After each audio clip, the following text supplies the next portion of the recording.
S1 TV YouTube ప్రేక్షకులందరికీ నా హృదయపూర్వక నమస్కారములు. వ్యవసాయాన్ని అభివృద్ధి చేద్దాం, మన దేశం అంతా పచ్చని పంట పొలాలతో ఉండాలని, అలాగే మీరందరూ ఆరోగ్యం ఐశ్వర్యంతో ఆనందంగా మేము కమలు ఎప్పుడూ చిరునవ్వు ఉండాలని నా మనస్ఫూర్తి కోరుకుంటూ ఫ్రెండ్స్, నా పేరు డాక్టర్ కావడి సతీష్ కుమార్. ఈ వీడియోలో మీకు ఇన్ఫెక్షన్ ఉంటే ప్రెగ్నెన్సీలో సెక్స్ చేయొచ్చా, చేస్తే ఏదైనా ప్రాబ్లమ్స్ వస్తాయా? కొంతమంది నన్ను ఈ క్వశ్చన్ అయితే అడిగారు. సార్, నాకు సిఫిలిస్ ఇన్ఫెక్షన్ ఉంది, లేదా నార్మల్ బెలనైటిస్ ఇన్ఫెక్షన్ ఉంది. సో ఇన్ఫెక్షన్ ఉన్నప్పుడు ఇది ఏం కాదులే అని తొందరపాటుగా నా భార్య అయితే ప్రెగ్నెంట్గా ఉంది, నేనైతే కలిసాను. సో ఇప్పుడు పుట్టబోయే బిడ్డకి కానీ నా భార్యకి కానీ ఏమన్నా ఇన్ఫెక్షన్స్ వస్తాయా చెప్పండి అని అడిగారు. సో వీడియోలు ఏంటి ఎలా అని ఒక్కొక్కటిగా మీకు డీటెయిల్గా క్లియర్గా అర్థమయ్యే విధంగా ఎక్స్ప్లెయిన్ చేస్తాను. ఫ్రెండ్స్, వీడియోని మన ఛానల్ ఎవరైనా కొత్తగా విజిట్ చేసినట్లయితే కింద సబ్స్క్రైబ్ బటన్ ఉంటుంది. సో క్లిక్ చేసుకుని సబ్స్క్రైబ్ చేసుకుని పక్కన బెల్ ఐకాన్ ఉంటుంది, క్లిక్ చేసుకుని యాక్టివేట్ చేసుకుని పోతే వీడియోని పూర్తిగా చూడండి, ట్రై చేయండి, అప్పుడే మీకు బాగా అర్థమవుతుంది. ఓకేనా? టాపిక్లోకి వెళ్ళినట్లయితే, ఇన్ఫెక్షన్ ఉంటే ప్రెగ్నెన్సీలో కలవచ్చా కొంతమంది అడిగారు. చూద్దామండి ఒక్కొక్కటిగా.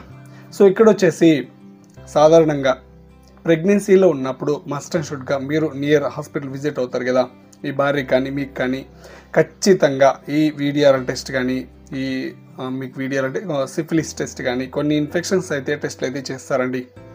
ఎందుకంటే ముందుగానే ప్రికాషన్ కోసం.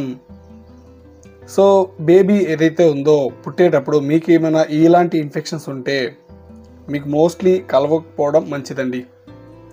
బట్ బేబీకి ఎఫెక్ట్ అవ్వకుండా ఇన్ఫెక్షన్ కొన్ని మెడికేషన్స్ అయితే ఇవ్వడం జరుగుతుంది. మీరు కన్సల్ట్ అవుతారు కదా గైనిక్ డాక్టర్ని కన్సల్ట్ అయిన వాళ్ళైతే కొన్ని మెడికేషన్స్ ఇస్తారు, ట్రీట్మెంట్ అయితే ఇస్తారు వాటికి. సో అంటే బేబీకి ఎఫెక్ట్ కాకుండా. బట్ మీకు ఏమైనా ఇన్ఫెక్షన్స్ ఉంటే మీరు మోస్ట్లీ ఆ ఇన్ఫెక్షన్ ట్రీట్ చేసుకొని క్లియర్ చేసుకొని మీరు కలవడానికి ట్రై చేయండి. సో బెలనైటిస్ ఇన్ఫెక్షన్ ఉంటే మ్యాక్సిమం ఏం కాదు, అంటే ఫంగల్ వల్ల వచ్చే ఇన్ఫెక్షన్ ఒకవేళ కలిసినా వాళ్ళకి ఒకవేళ ఇన్ఫెక్ట్ అయినా పెద్దగా ప్రాబ్లం అయితే ఏముండదు. బట్ కొన్ని సెక్సువల్లీ ట్రాన్స్మిటెడ్ ఇన్ఫెక్షన్ ఉన్నప్పుడు సో కొంతవరకు ప్రాబ్లం అవుతుంది. ఓకేనా? సో మీరు కలవడం ద్వారా ఏదైతే ఉందో వాళ్ళకు ఇన్ఫెక్ట్ అవుతుంది. ఒక్కోసారి పుట్టబోయే బిడ్డకు కూడా ఎఫెక్ట్ అయ్యే ఛాన్సెస్ ఉంటుంది కొంతవరకు. ఒకవేళ అలా ఏమైనా ఇన్ఫెక్షన్ వచ్చినా, మీ భార్యకి ఇన్ఫెక్షన్ వచ్చినా మీరు డియర్ గైనిక్ని విజిట్ చేయండి, లేదా నాకు వీడియోస్లో నెంబర్ ఉంటుంది, నాకు కాల్ చేస్తారు, నేను సో కొన్ని అడ్వైజ్ అయితే ఇస్తాను, అది ఫాలో చేయడానికి ట్రై చేయండి.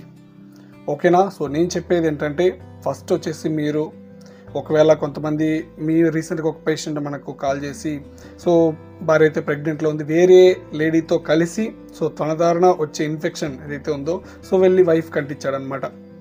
So STD infection.